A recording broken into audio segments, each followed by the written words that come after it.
Mari kita selalu memperbanyak membaca salawat dan juga menghidupkan sunnah-sunnah beliau, sehingga kelak di yaumil akhir kita mendapatkan naungan dari Allah Subhanahu wa taala, juga syafaat Rasulullah Muhammad sallallahu alaihi wasallam. Jamaah yang dirahmati Allah Subhanahu wa taala. Tadi Ustaz Gono sudah menyampaikan kita akan membahas satu tema yang mungkin jarang atau cukup asing kita dengar, yaitu dengan satu kata taghaful. Saya akan mengawali dengan satu isu yang saat ini di sisi lain ini bersyukur karena ini akhirnya menjadi kesadaran umum, kesadaran besar masyarakat, yaitu tentang mental health. Dulu di zaman waktu masih saya kuliah di psikologi, mental health ini hanya dibahas di kelas-kelas kuliah saja. Pun kalau lebih luas paling dibahas di seminar-seminar, yang datang juga kebanyakan mahasiswa psikologi juga. Namun hari ini mental health menjadi satu isu yang cukup disadari oleh banyak masyarakat. Bagaimana kita punya kesadaran untuk menjaga kesehatan mental kita, yang sebenarnya dari kesehatan mental tersebut banyak pengaruh yang juga mempengaruhi fisik kita salah satunya. Kita akan bahas nanti. Dan pastinya mental health itu atau kesehatan mental kita akan sangat berpengaruh dengan kehidupan kita sehari-hari. Banyak problem, banyak masalah yang terjadi dalam kehidupan seseorang itu pengaruhnya cukup besar dipengaruhi oleh kesehatan mentalnya. Bahkan yang paling kentara adalah bagaimana hubungan orang tersebut gitu kan dengan orang lain, baik dan buruknya juga sangat dipengaruhi dengan kesehatan mental orang tersebut. Kalau mentalnya sehat, maka ia akan mudah berinteraksi dengan orang lain dan kecenderungannya berinteraksi yang positif. Tapi kalau mentalnya sakit gitu ya, bermasalah, maka ketika berinteraksi orang lain dengan orang lain, yang paling juga sering muncul adalah emosional atau mudah marah-marah, atau bahasa anak zaman sekarang sensi, baperan gitu ya.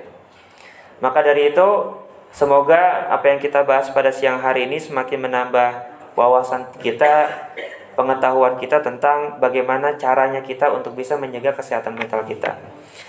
Salah satunya adalah dengan kita memahami tentang taghaful. Bahkan para ulama terdahulu menyebut bahwa taghaful ini adalah akhlak dari seorang muslim yang cerdas. Dan memang kalau kita kaji dalam dunia psikologi, bahwa kecerdasan seseorang itu adalah ketika dia bisa memanage dirinya, dan salah satunya adalah mentalnya dengan baik.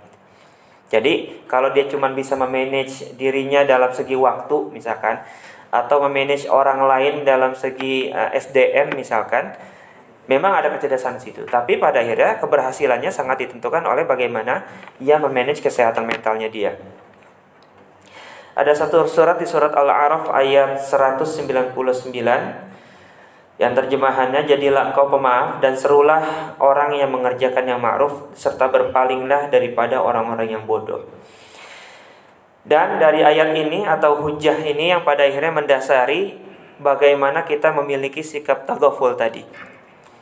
Dan kalau didefinisikan, taghaful itu adalah bersikap mengabaikan, atau kalau tadi diskusi dengan Ustaz Gondo, kata lainnya adalah ghaflah gitu, lalai gitu.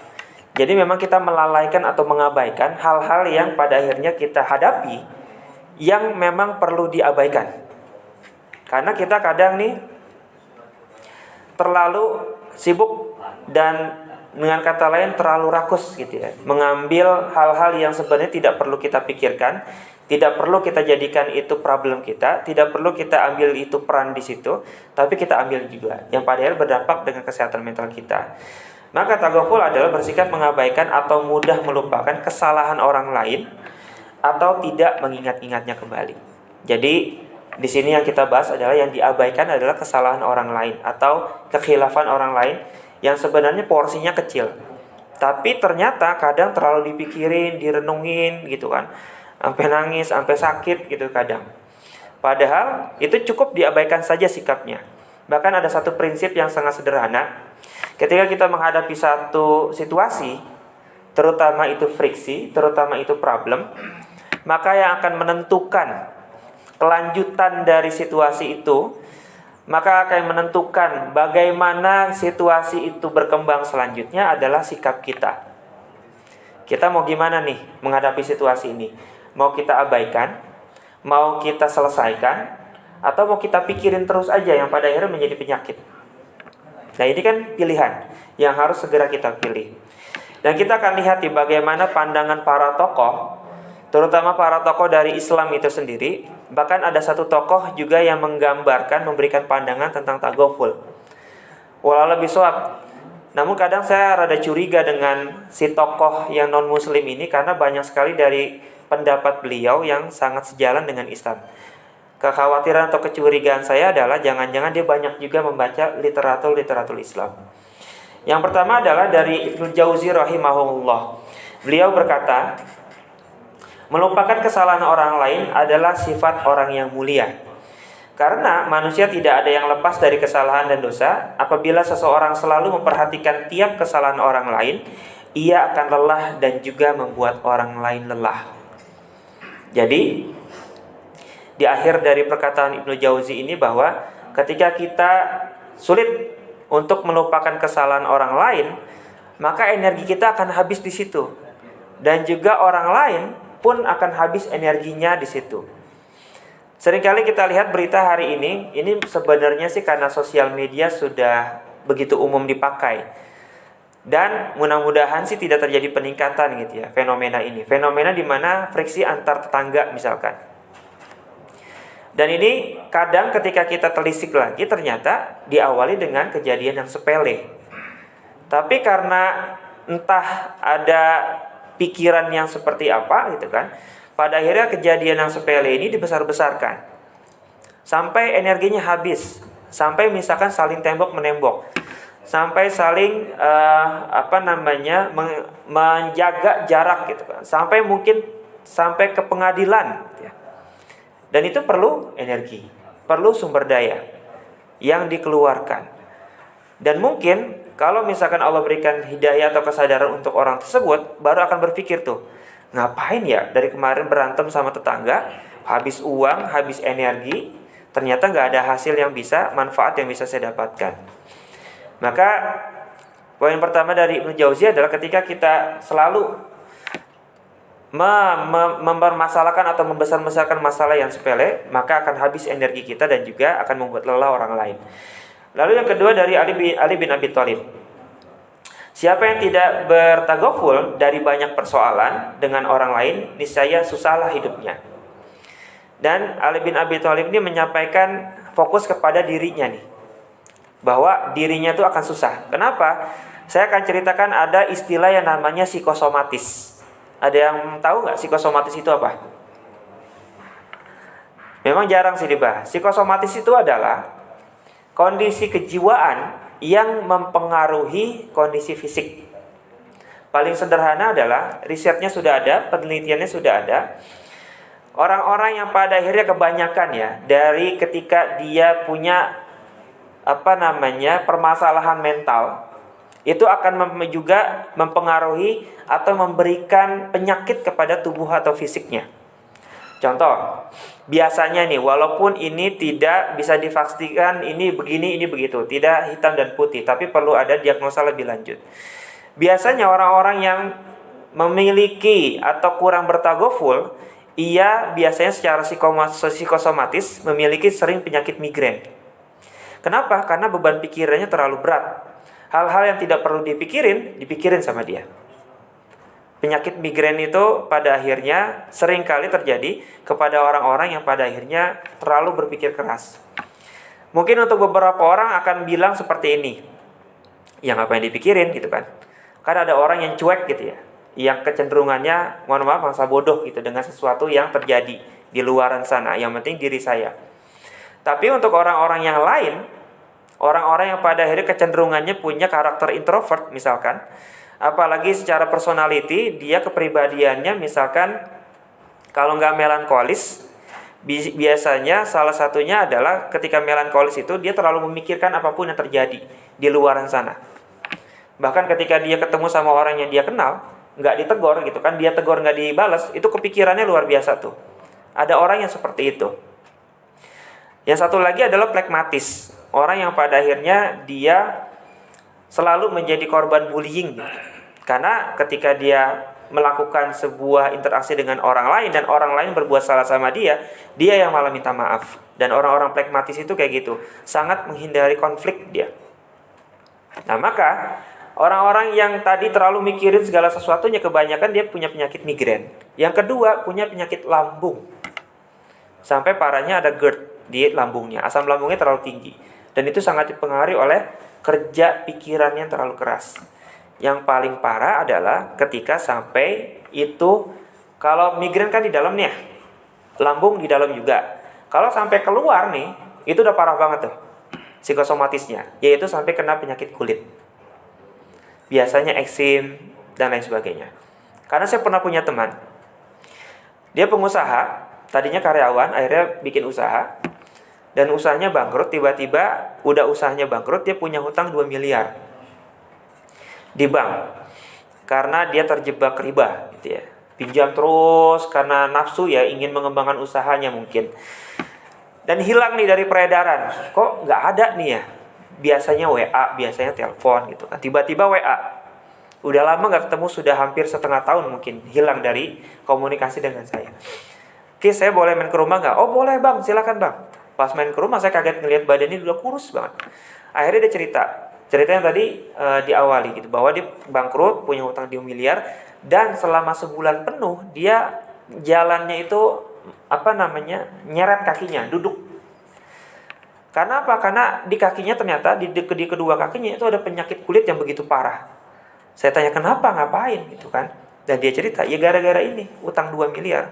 Dipikirin betul sama dia, karena yang disita oleh bank itu bukan hanya rumahnya dia, tapi juga rumah mertuanya. Disita loh bang. Akhirnya saking berat pikirannya, sampai pada akhirnya psikosomatisnya sampai ke kulit. Dan dia lumpuh, kayak orang lumpuh. Jalan itu kakinya diseret-seret kalau mau ke kamar mandi dan lain sebagainya. Dan itu berlangsung selama sebulan penuh. Akhirnya dia coba menenangkan diri, datang ke rumah saya, ngobrol-ngobrol gitu kan. Dan dia akhirnya ke rumah banyak teman-temannya untuk bisa melepaskan psikosomatisnya tadi. Qadarullah wa rizqu minallah, hari ini sudah lunas semua hutangnya dan usahanya pun sudah berjalan kembali dengan baik dan lancar, alhamdulillah. Dan tadi tuh, sampai separah itu kalau kita terlalu mengambil hal-hal untuk kita pikirkan, kita renungkan sedemikian rupa. Psikosomatisnya begitu parah. Maka kita harus punya keahlian tagoful ini, menyortir, mengabaikan mana yang perlu kita pikirin, mana yang enggak. Lalu Imam Hasan al-Basri mengatakan tagoful adalah akhlak orang yang mulia. Kenapa disebut seperti ini? Dan juga tadi Ibnu Jauzi juga mengatakan begitu, bahwa orang-orang yang bertagoful itu dia adalah orang yang mulia. Karena sangat gampang sekali. Orang yang tagoful itu dia kan mudah memaafkan orang lain. Dan juga tidak terlalu concern dengan hal-hal sepele kesalahan orang lain. Kalau orang yang seperti ini, kira-kira pembawaannya itu marah-marah atau tenang? Pasti tenang pembawaannya. Dia membawakan dirinya dengan tenang. Ya karena kesalahannya, ya udah itu mah gampang diselesaikan. Yang ini salah, itu mah solusinya udah ada yang ini. Dia bikin kesalahan juga. Dia mah udah tahu bagaimana cara mengatasi masalah itu. Jadi nggak harus, kalau orang yang nggak tagoful kan ada kesalahan anak buah diomelin, temannya salah diomelin, anaknya salah diomelin, istrinya salah dimarahin. Akan menampilkan, membawakan dirinya yang emosional. Kira-kira orang emosional itu dimuliakan nggak orang-orang sekitarnya? Nggak akan. Pun kalau dihormati, dasarnya adalah rasa takut, bukan rasa segan, bukan rasa sayang, bukan rasa cinta. Maka orang-orang yang tagoful ini, banyak ulama menyampaikan bahwa dia orang-orang yang mulia, karena dia membawakan dirinya penuh dengan ketenangan, penuh dengan kebersahajaan ketika berinteraksi dengan orang lain. Lalu Imam Ahmad menyampaikan 9/10 akhlak yang baik itu ada pada tagoful. Bayangkan 9 dari 10 akhlak yang baik itu ada pada tagoful. Dan ini dijelaskan secara mudah adalah dengan teori fokus atau teori konsentrasi atau teori kesadaran bisa juga. Kita punya fokus misalkan 100% atau punya konsentrasi terhadap satu hal itu 100%.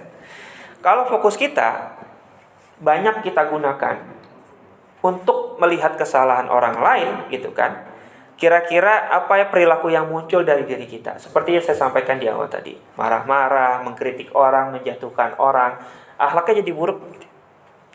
Tapi ketika mindset yang ada di otaknya dia, fokusnya dia terhadap orang lain itu ada besarnya untuk menghargai pekerjaan orang lain, dan pun kalau dia dihadapkan oleh kesalahan orang lain, dia punya mindset untuk bagaimana kesalahan itu tidak terjadi lagi dan memperbaiki orang itu bisa jadi lebih baik lagi. Maka ketika orang punya mindset seperti itu, kira-kira perilaku atau akhlaknya seperti apa?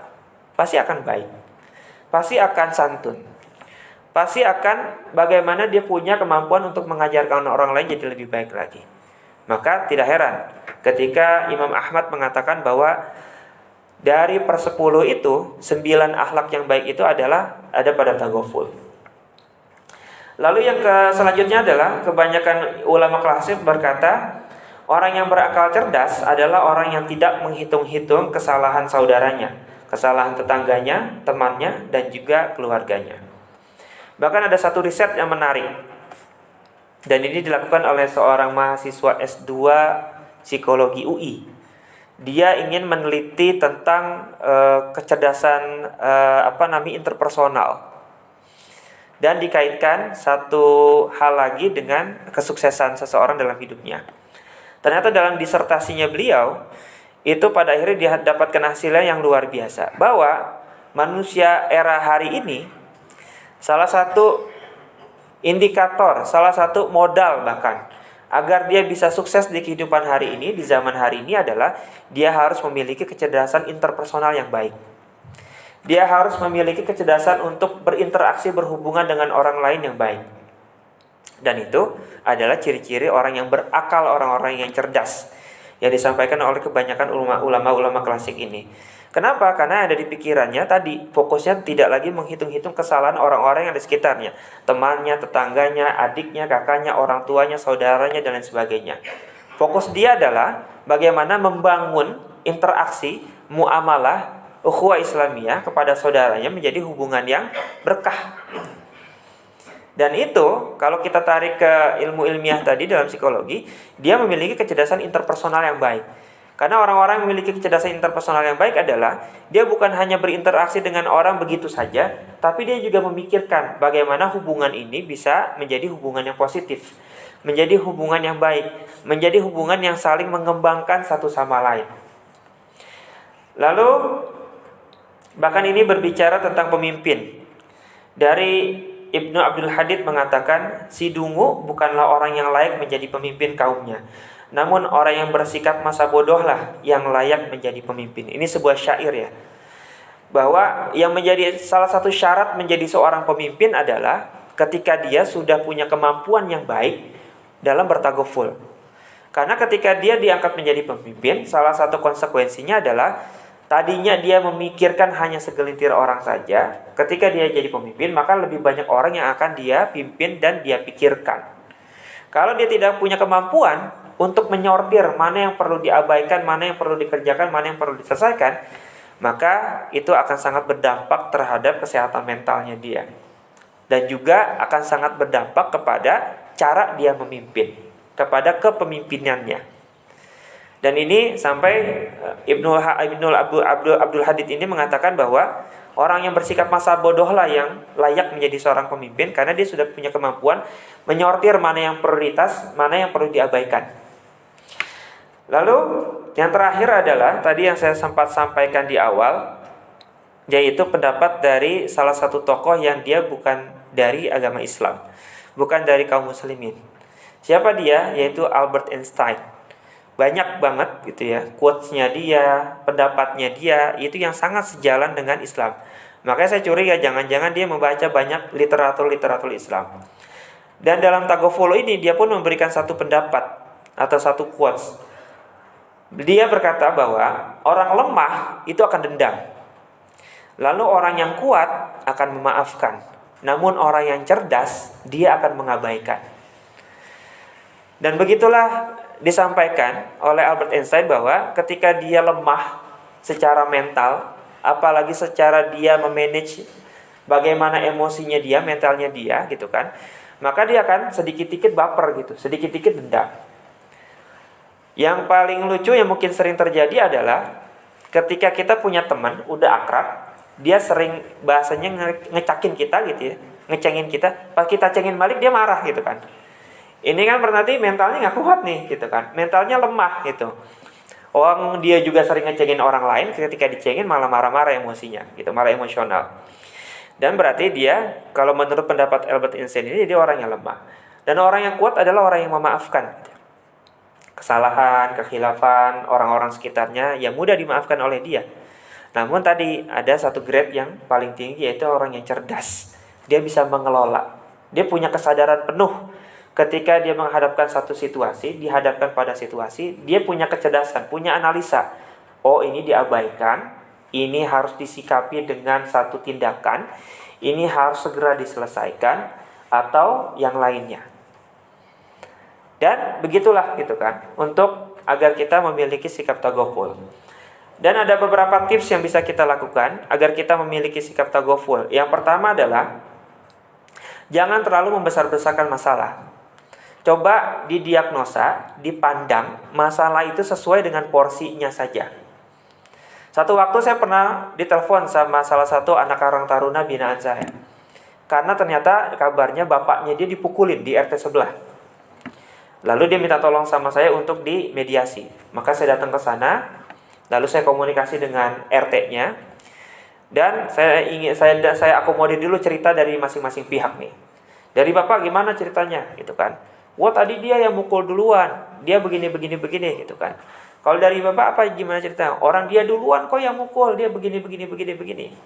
Dan dua-duanya bisa dibilang babak belur lah, gitu, karena berantem. Lalu saya bilang, yang masalah pukul-pukulan itu menurut saya sudah kita abaikan saja, karena nggak bisa diapa-apain lagi kan.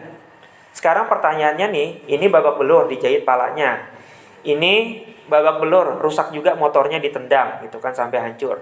Sekarang pertanyaannya, ini mau saling bertanggung jawab gitu kan. Bapak berarti ngobatin kepalanya dia yang udah dibawa ke dokter dijahit, bapak berarti benerin motornya dia yang rusak, gimana?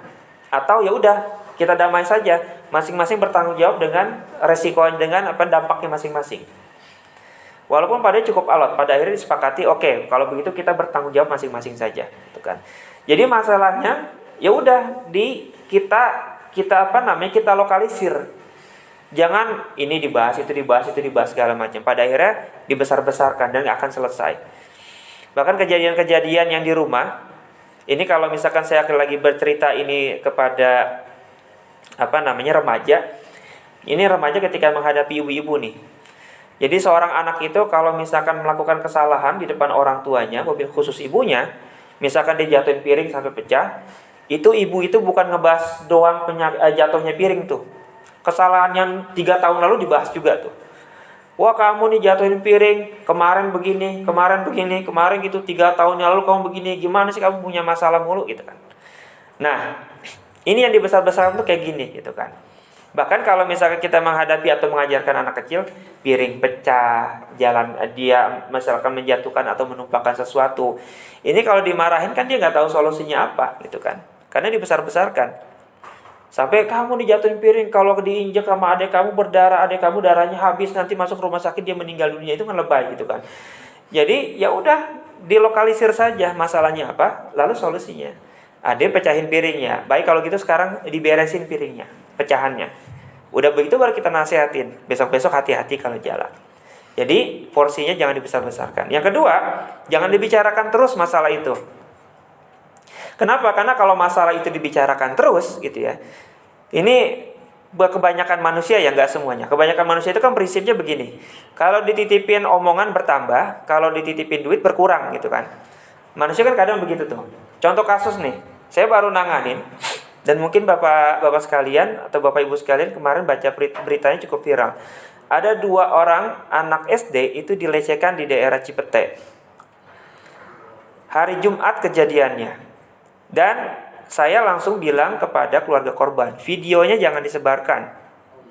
Ternyata bocor. Ada salah satu anggota keluarga yang nge-share ke 2 grup WA. Dan saya tegur, kenapa di-share? Enggak kok Pak, saya nge-share cuma ke 2 grup WA. partisipannya berapa? Cuma 200 kok Pak gitu. Ya 200 nyebar ke grup yang lain jadi berapa? Akhirnya viral. Dan saya udah bilang, ini nih, sampai saya bilang ke keluarganya, tolong kalau mau di-share bahasanya seperti ini, bilang ini penyerangan, jangan pelecehan, karena kasihan si korban. Akhirnya nurut tuh, di-share tuh. Ada kejadian penyerangan 2 anak SD di Cipete gini. Tapi karena si video yang tadi ini sudah kadung kesebar, itu kejadian hari Jumat siang, hari Jumat pagi setengah 10 dan jam 11 karena ada 2 korban. Besok sorenya hari Sabtu, saya main ke RW lain, itu bahasanya udah beda. Bahasanya apa? Kih, kemarin dengar-dengar di dekat rumah lu ada pemerkosaan ya? Coba, gimana si anak ini korban? Ketika dia sampai sekolah hari Senin, temannya nanya, lu diperkosa ya? Gimana coba psikologisnya, kejiwaannya? Dan ini akibat apa nih? Akibat sering dibicarakan terus. Kan viral itu begitu kan? Dan tadi nambah beritanya. Padahal cuman dipeluk dari belakang saja gitu kan, dibekep mulutnya. Lalu dalam waktu 1 hari, bayangkan, 1 hari itu udah berubah jadi pemerkosaan. Dan dampaknya luar biasa kepada si korban. Sampai akhirnya kita betul-betul bikin tim untuk menjaga si korban ini agar tidak terdampak lebih berat lagi. Makanya kalau pun ada masalah, jangan dibicarain terus gitu ya. Karena itu akan membesarkan masalahnya. Yang dilakukan apa? Cari solusinya, udah selesai. Lalu yang terakhir, fokus dan sibukkan diri dengan kebaikan yang akan dikerjakan. Udah cukup itu saja. Dan ini cara yang paling mudah untuk bisa kita bersikap tagaful. Karena tadi seperti saya bilang, kalau kita punya fokus 100, lalu kita bagi fokusnya itu ke melihat terus kesalahan orang lain, maka amal-amal yang akan kita kerjakan seharusnya fokusnya pasti akan berkurang keambil ke sini.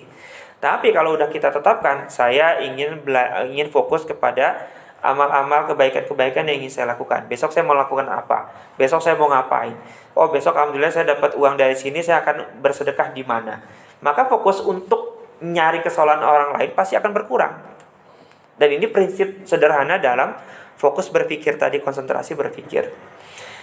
Jamaah yang dirahmati Allah Subhanahu wa taala, itu yang bisa saya sampaikan tentang tagaful, dan tips tadi mudah-mudahan bisa kita amalkan. Allah berikan kita kekuatan, kemudahan untuk bisa mengamalkan. Karena kembali di akhir, sikap tagaful ini pada akhirnya akan mendidik, akan melatih hati dan pikiran kita memiliki hati dan pikiran jauh lebih tenang. Dan saya yakin sebagian besar dari kita ini pasti salah satu yang sangat diinginkan, apalagi khususnya untuk bapak-bapak yang sudah berumur, pasti salah satu impiannya adalah ingin hidup damai. Dan salah satu hidup damai itu caranya bagaimana? Ya caranya kita sendiri yang create, kita sendiri yang ciptakan. Dengan kita melatih hati dan pikiran kita agar bisa tenang dengan cara punya keahlian untuk menyortir mana yang perlu kita pikirkan, mana yang perlu kita abaikan. Dan terakhir, Allah akan memanggil hamba-hambanya untuk masuk ke dalam surganya Allah dengan panggilan, ya ayyuhan nafsul mutmainnah, wahai jiwa-jiwa yang tenang. Dan orang-orang yang bertagaful adalah orang-orang yang tadi pembawaan dirinya tenang, pembawaan sikap perilakunya tenang. Dan semoga Allah memberikan kita kekuatan untuk bisa mengamalkan apa yang kita bahas pada siang hari ini. Itu saja, kurang lebihnya mohon maaf. Billahi taufiq wal hidayah. Assalamualaikum warahmatullahi wabarakatuh.